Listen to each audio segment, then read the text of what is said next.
I'm sorry, Amicia. For Hugo. He's not dead yet.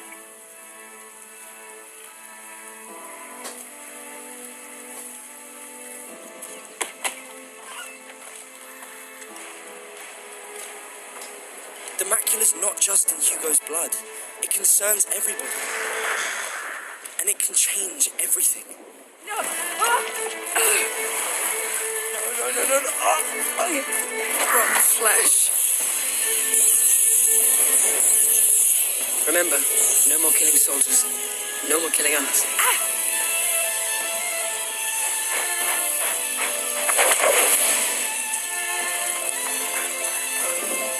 Look out! There's a killer around here. One of our men has been murdered.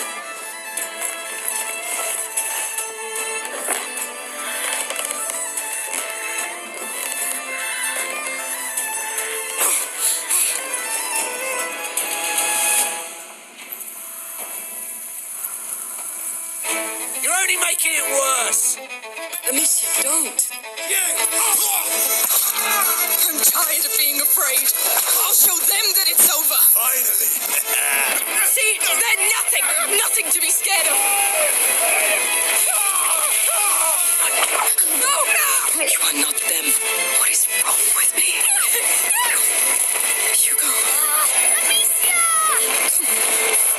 Do it. Quick.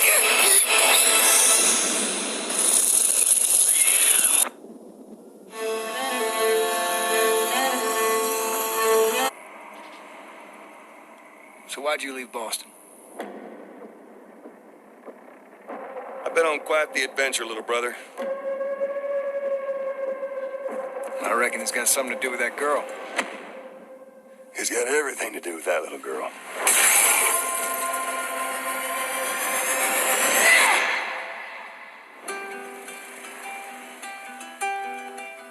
You know, I've never been this close. It's the outside. So is that everything you hoped for? Can't be any worse out there.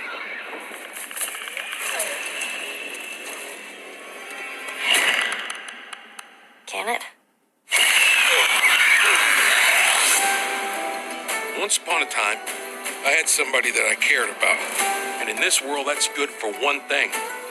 Get you killed. I can take care of myself. How many close calls have we had? I get into trouble down there. You make every shot count. I got this.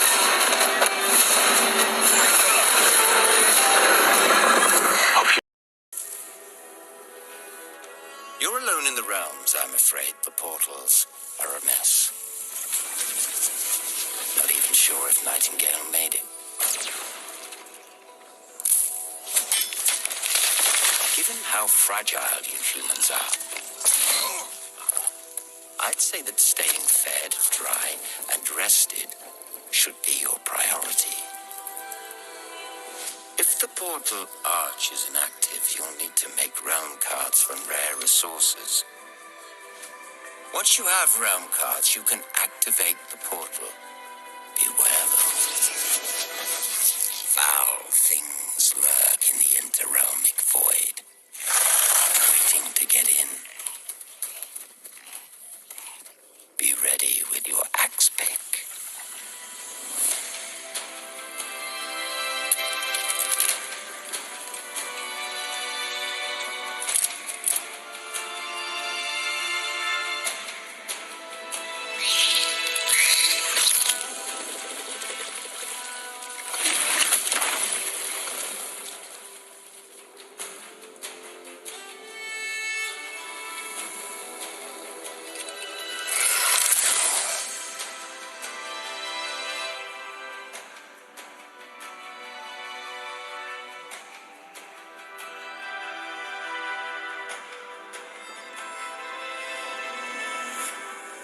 Shadows have offended. Think but this, and all is mended.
until 1736 is heading towards a power systems failure thanks to a bit of heretic sabotage. So you're going to restore the coolant and hopefully save the day. Get in, access the operations array and use the cryonic rods to flush the system. Preferably before something explodes. Head on through the ventilation tunnels and look for an access point. This way! Move it!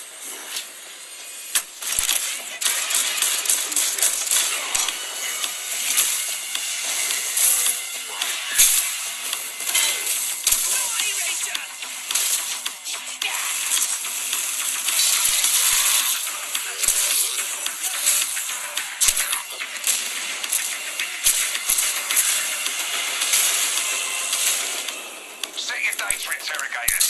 If all goes well, we can unlock the system, prime the rods, and send them where they're needed.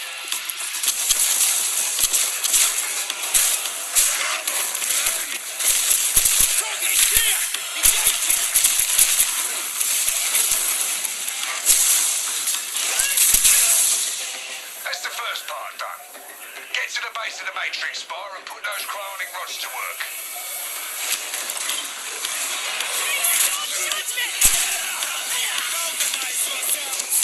What are you waiting for? Get it in place. Now!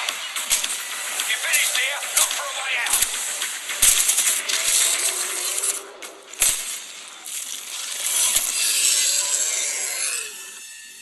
And he runs in our family. Let it run.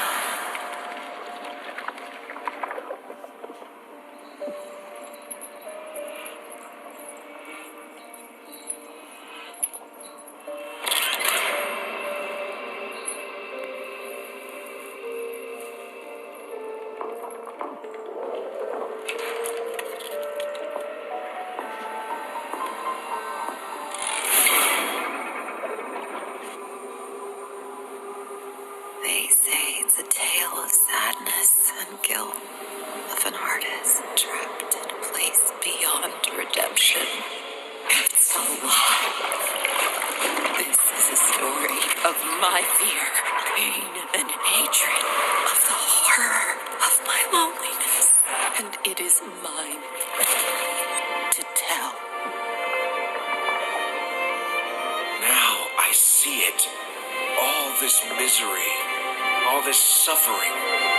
There was no other way. Shouldn't have. You really shouldn't have.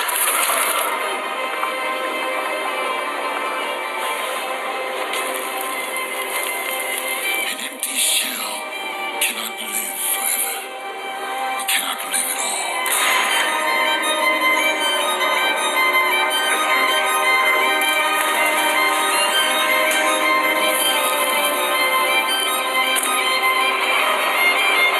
I was trapped in this house, bound by this body. Now, I break free.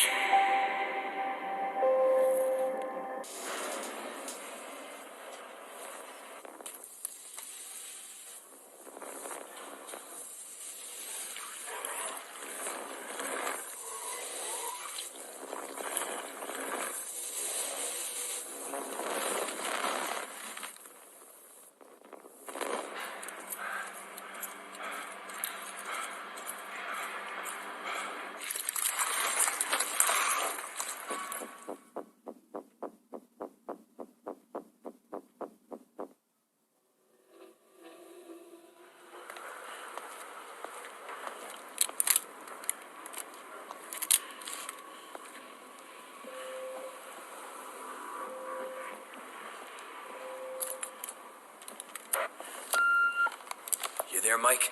I made my way in. Found some sort of administrative room. It's a total mess here. Shit.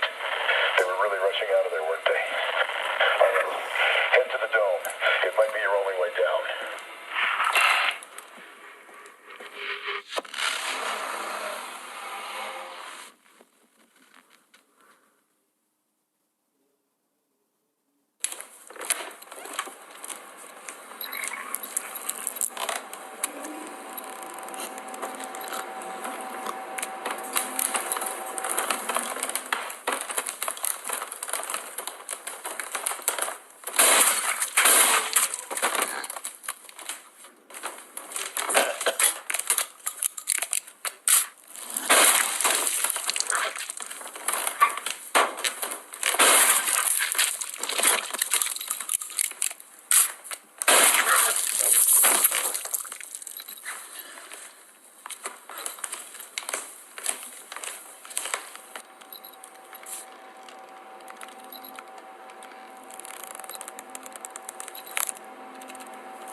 That's what I thought. Look, Bob Hopper doesn't know him either.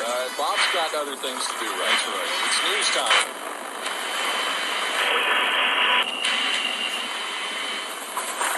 Jesus!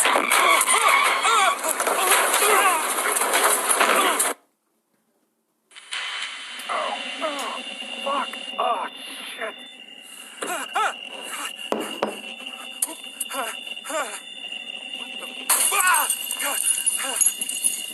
Wait, how?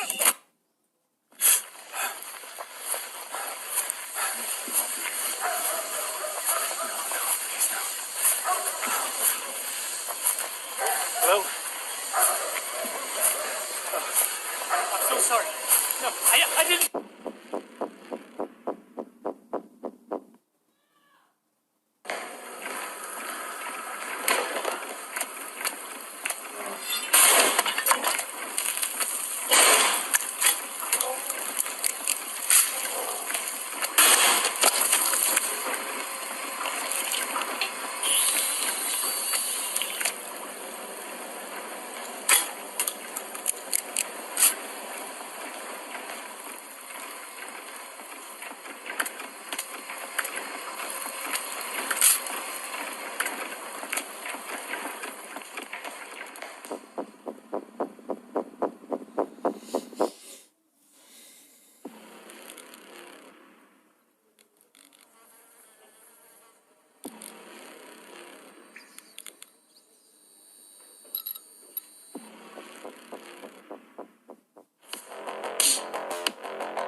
You there, Mike? I made my way in. Found some sort of administrative room. It's a total mess here. Shit. They were really rushing out of there, weren't they? All right. Head to the dome. It might be your only way down.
10 lords of plumbing? That's what I thought. Well, Bob Hopper doesn't know him either. Bob's got other things to do, right? It's news time.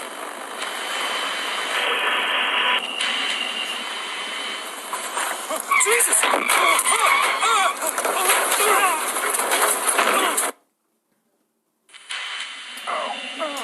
Fuck! Oh, shit!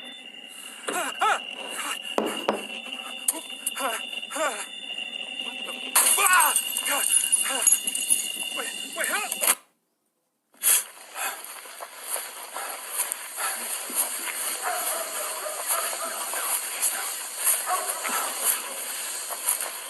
Hello? I'm so sorry. No, I didn't...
gonna be fun.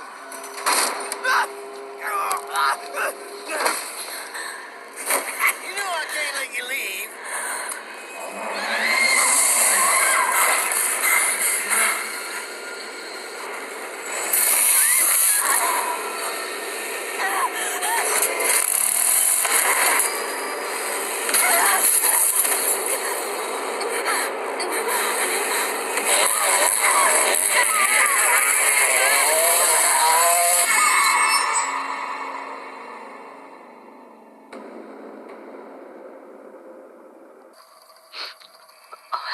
Losing my mind. I cannot trust anyone, not even Albert. If you are listening to this, Blue Knees is real.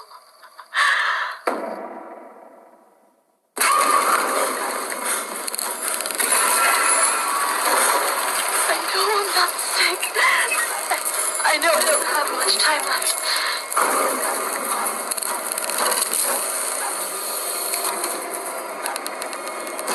I can feel it breathing right by me. Sing that fucking song over and over and over and over.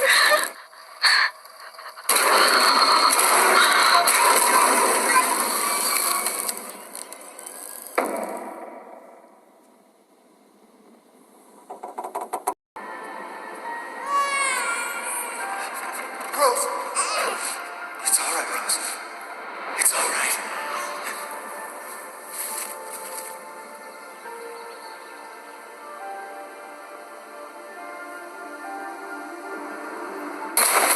I can show you things even Chris doesn't know I can do. want to live a normal life.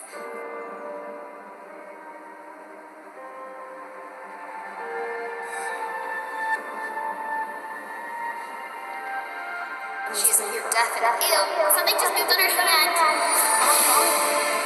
Shut up! What's going on?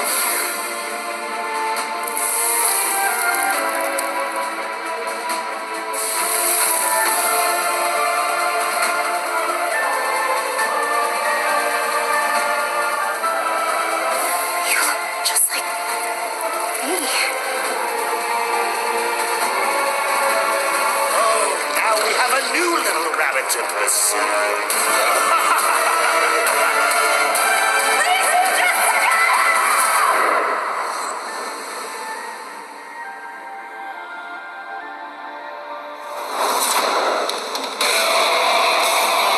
It's time.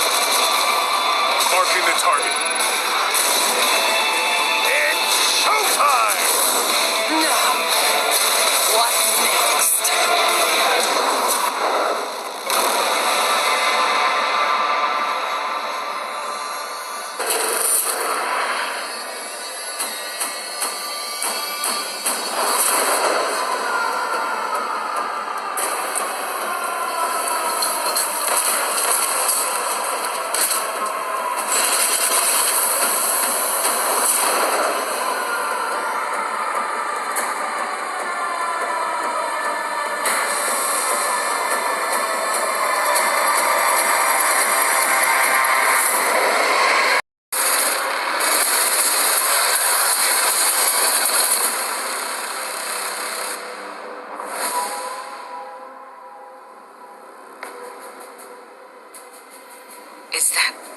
Was that a Xeno?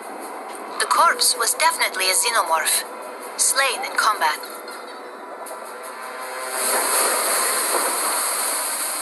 My God. Are those engineers? What killed them? And how?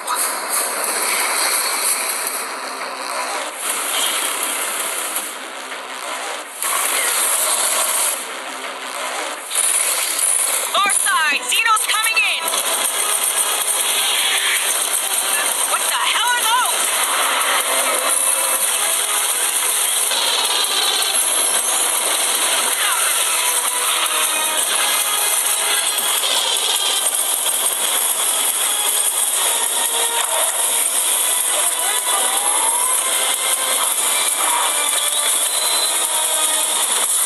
Something big's approaching your position!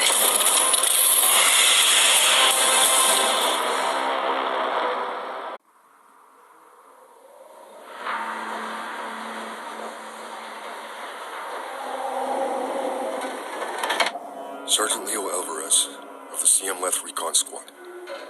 Our mission was to enter the Tantalus base, locate the ComSat relay, and bring it back online. We found the relay, but there was a problem. Get that door closed now, Private. Close that gate. Nothing gets in here. Ray didn't make it. Releases in one piece. Willis, take the lead.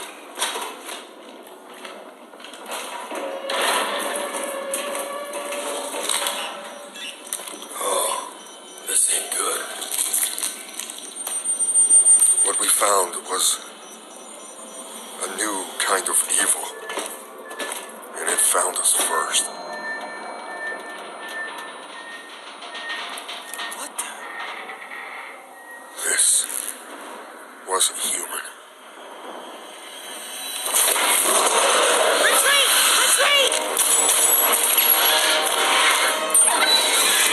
Willis! Open fire! Go! Go! Go!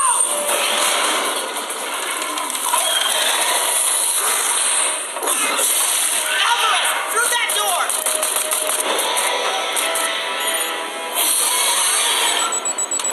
Hold that door, Sergeant!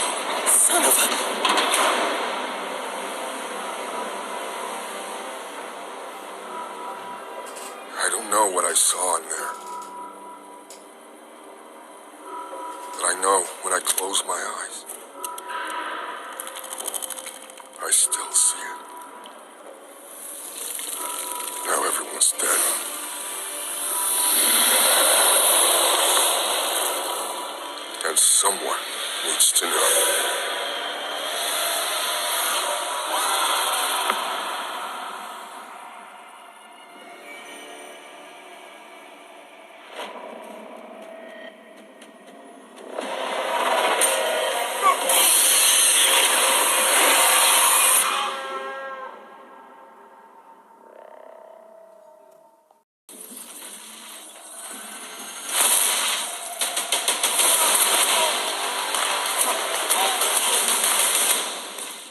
Nothing. And then this city became my home. Its people became my family. Gotham gave me everything. It deserves to feel safe.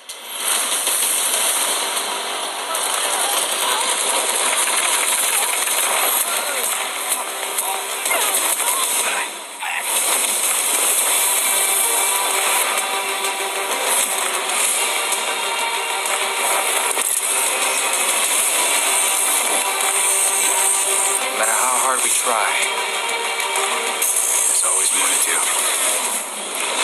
And now, it's up to me.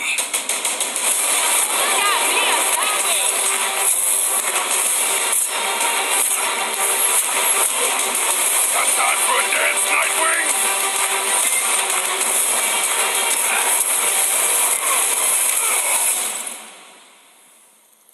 I got this, Bruce.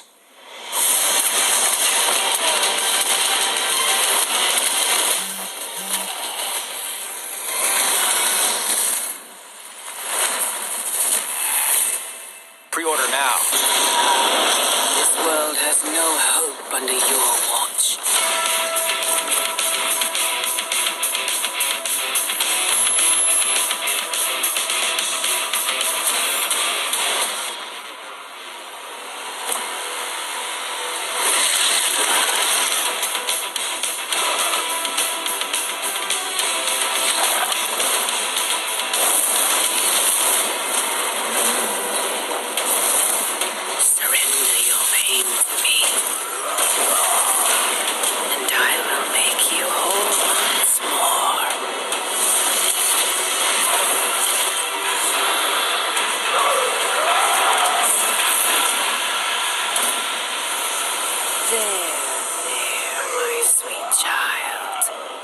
Mother won't hurt you.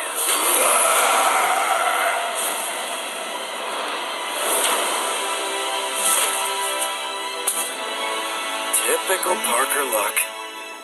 I'm gonna need some backup.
I'm gonna hang your head on a wall!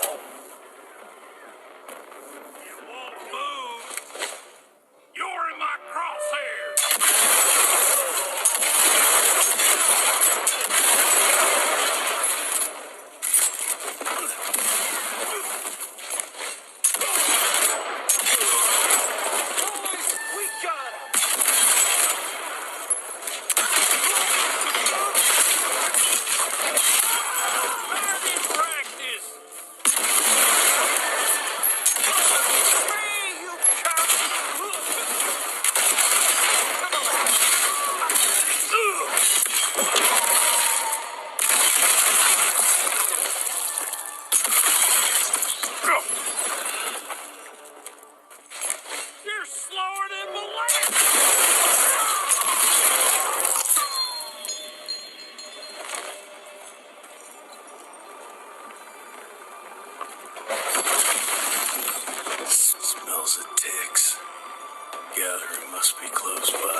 Dead end.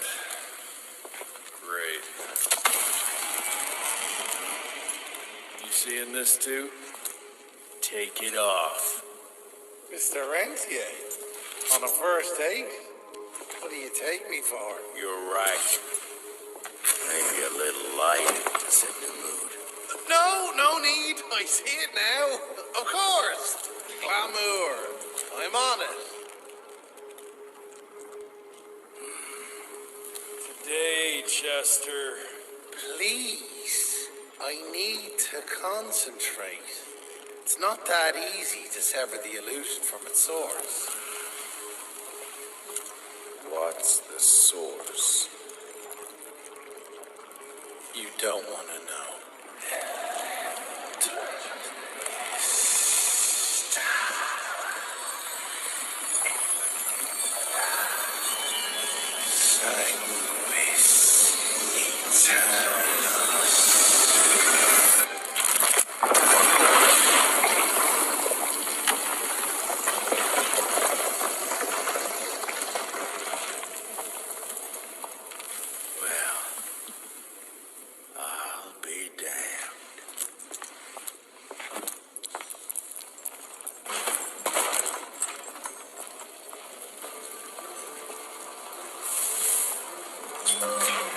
I've seen my share of tech architecture, but that's something.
It's a goddamn blood factory.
protecting.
That hurt.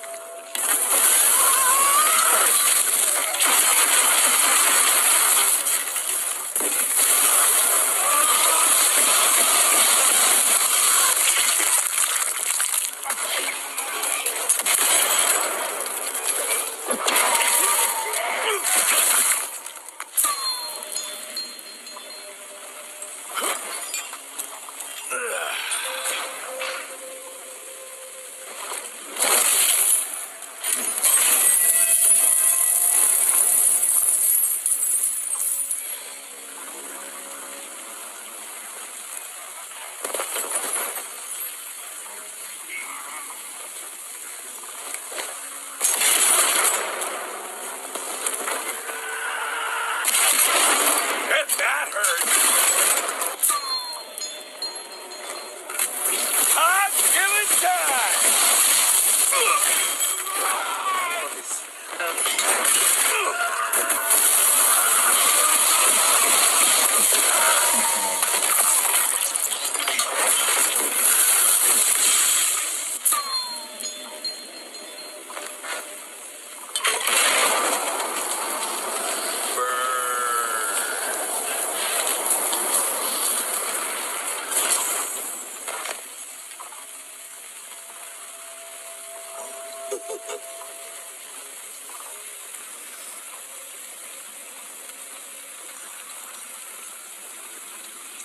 Son of a... Another ancient beast. Fucking great.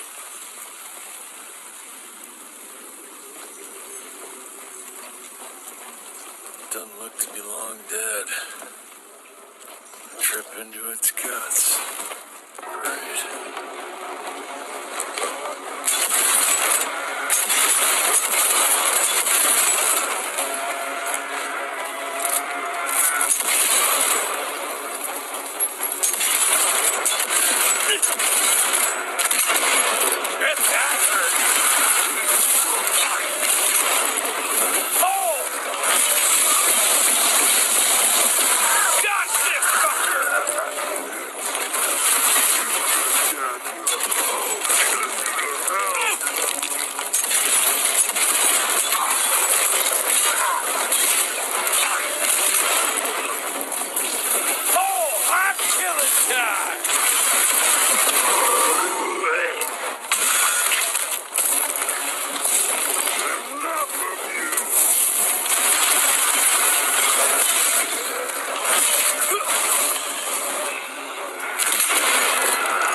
people get a gold watch when they retire.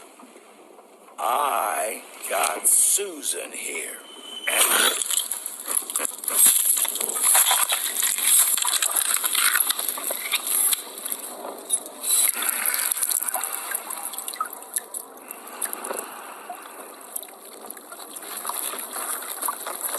Should have asked how to get out of here.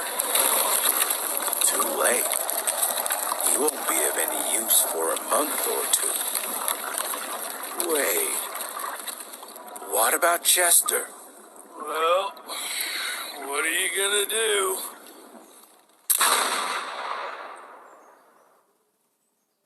As Hilda delves deeper into the quest for her lost father, she will encounter many dangers and challenges in the city of Aphes. Let us introduce you to one of the main adversaries that Hilda will have to confront, Eulalia, the Praying. Famous for her beautiful voice, Eulalia used to be the most recognized singer during Aphes' glorious golden age. But, like so many others, Eulalia would fall victim to the curse that spread across the city 1,000 years ago. The famine brought on by the astergos changed her into something else. She turned to an evil cult, the Ethros, and dedicated herself to it, becoming a symbol by using her reputation and voice to lure more people to join the cult.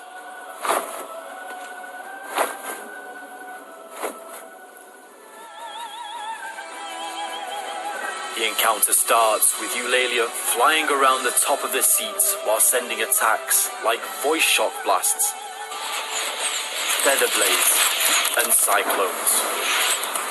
Occasionally, she'll descend to the ground to fight Hilda herself with even more dangerous claw and wing strikes.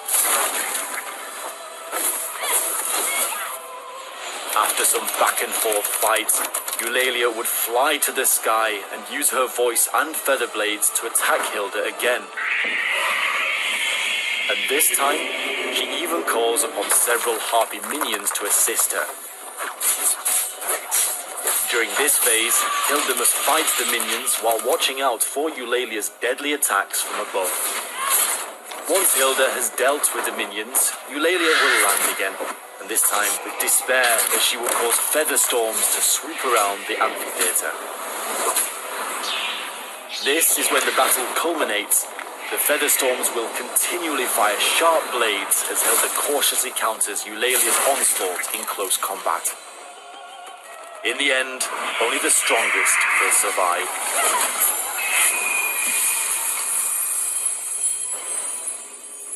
We hope you enjoyed this preview, and we... I'll be able to help. I promise. Please, just let me join. Hill, I've made my decision. It's not yet time for you to take part in this mission. No! Papa!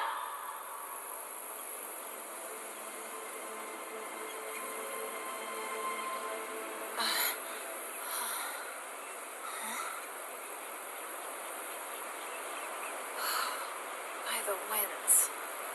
I blacked out? The magic aura here must be too strong. And here I thought I'd gotten used to it. This is the cursed city of Aphes, after all. Huh. Oh, my things are all gone. Damn it. Just what I needed.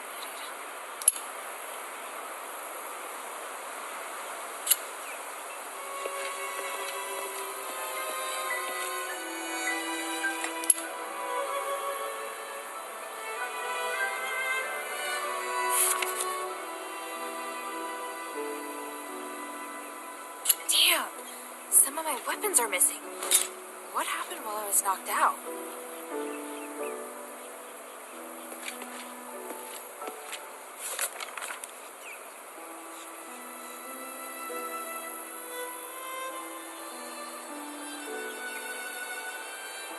There's been no word from my father or the Legion since they arrived at the Cursed City. I need to find them as soon as possible. This is my only chance to prove myself. I can't dawdle here. Maybe I should have a look around first. Some salve! Luckily, it's still in the bag. Oh, dare think about how I'd finish my mission without these medicines.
Hurry up and find my weapons.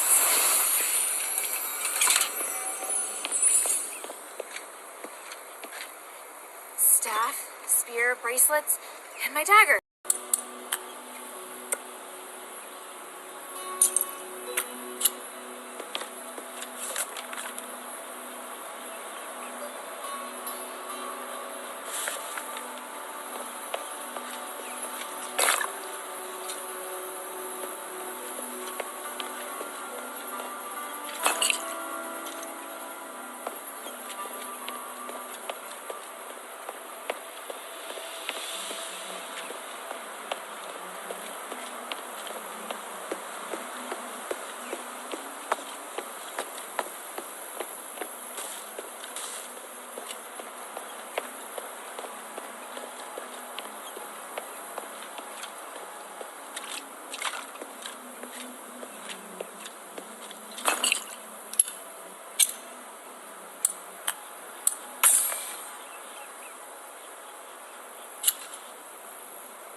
Looks like he dropped a weapon.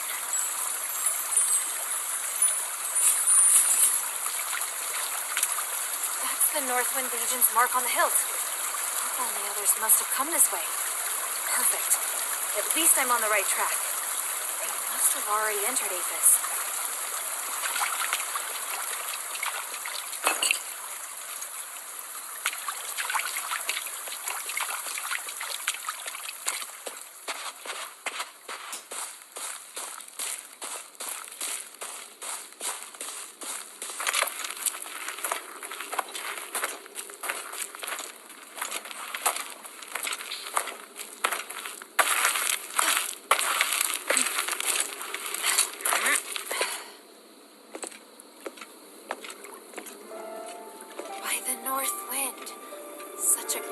City wall. This must be Aphis.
Talk a little bit about Nightingale. So we saw a little bit at the Game Awards. We've seen some more at Summer Game Fest. Aaron, like, what's the elevator pitch? So Nightingale is a survival crafting game set in this shared world, gas lamp fantasy universe where we've created ourselves. And it brings a lot of really interesting mechanics to survival crafting, a genre we really like. And the thing we announced today was this thing we call realm cards. And so realm cards let you, as the player, control portals. And because we have this complex procedurally generated system to make these realms and make these levels, the realm cards themselves influence and control and help players have agency over what they're going to see on the other side of the portal. So rather than just a big, vast open world, you go through these realms, and these realms are actually controlled and manipulated by what you play in the realm card system to open the portal and go through. So is there any kind of limit on how many realm cards I can play? Like, what is the if I'm setting up, what is it going to look like? Yeah, so you're going to get a few limitations there. So you get to play a variety of realm cards. You'll control your biome. You'll control some of the major things you'll see on the other side.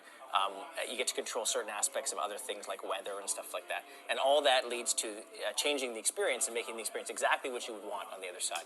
And then in turn with that, different rewards and different challenges present themselves because of what you've played. So how flexible is the system then? How often am I going to be using the realm cards to change the world that I'm playing in? So every time you go through a portal, you're going to get a chance to play realm cards. And the hope is that players will find a lot of things to discover and explore and have interest in a realm. And then, maybe after a few hours, they might decide to move on to the next realm and see what's there for them. There might be quests to help you push forward and things like that. So that's our hope. We want to see players doing that. So lots to uncover in these realms, lots of mysteries, lots to discover. And then you'll have a chance to earn more realm cards and craft more of them. And then you'll go off to the next one and try something else. So a lot of customization, a lot of different chances to try new things. Let's take a look, talk a little bit about kind of the aesthetic. You mentioned like gas lamp. Why did you opt for that as the kind of setting, the aesthetic, the tone? Yeah, great question. So the gas lamp fantasy idea came to us because originally we'd wanted to do a fantasy game. We knew that much, but some of us had made high fantasy games like Dragon Age and things like that. But we decided that maybe a contemporary fantasy setting was a little better. So something a little more grounded in what you recognize today with certain outfits and certain weapons and gear and things like that. And so in exploring that space, we really liked this notion of the Victorian era and what it offered there. So we got some of the things that you recognize. You're going to get typical shaped, axes and typical shaped knives, stuff like that. At the same time, you have guns and things like that. And we get really cool looking cloaks and outfits and helmets and hats and everything.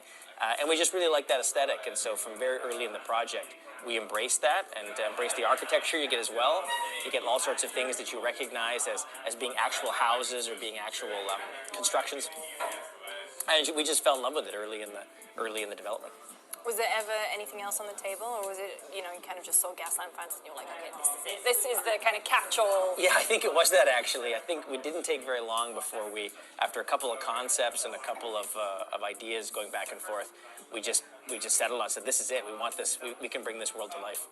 So are you still gearing for a 2022 release? Yeah, that's the plan. We're going to be having our play tests and closed alphas very soon.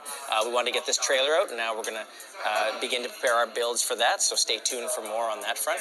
But all goes well. We'll be out in the next, before 2022 is over.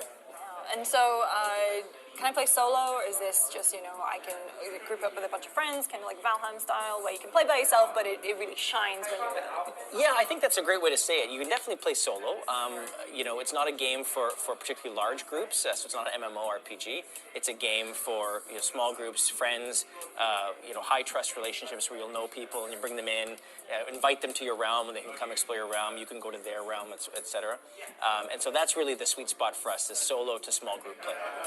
So how many are you thinking about in terms of small group, like 4? We haven't pinned it down yet, but it should be bigger than 4, a little bigger than 4. I guess in terms of the original concept, and we're going to do a bigger interview where we kind of delve into this as well, but it's like, where did the seed of Nightingale kind of come from? The seed came from a few conversations years and years ago. Our art director, Neil Thompson, and I had both read a book called Jonathan Strange and Mr. Norrell by Susanna Clarke. She's an English author. And just fell in love with it. And it was set in the Napoleonic Wars, and it was a story about the rekindling of magic that came from the Fae and 2 wizards who had each independently found magic again, and had each found different paths and followed different paths to harness it and use it. And we just loved that story. We just loved that concept and idea, and it kind of rolled around in the back of Neil's and my mind for quite a while. And when we started Inflection, Neil came along from day one, and we started to bat the idea around there as we thought about this game and thought, what if we had a setting like that? And so we take a lot of inspiration from Jonathan Strange and Mr. Norrell. Amazing. Well, Aaron, is there anything else you want to quickly say about Nightingale? No, this has been great. Thank you so much. I hope people enjoy and get to see a lot more about what realm cards can do, because they're pretty flexible and it's pretty awesome to watch players play the game. You can also play realm cards with your friends, so you could play a card and I could play a card, and then we'll get to team up like that and do things like that. So it forms some social gameplay as well, which I really like. Awesome. Thank you so much. And for more on Nightingale, make sure to stay tuned to GameSpot.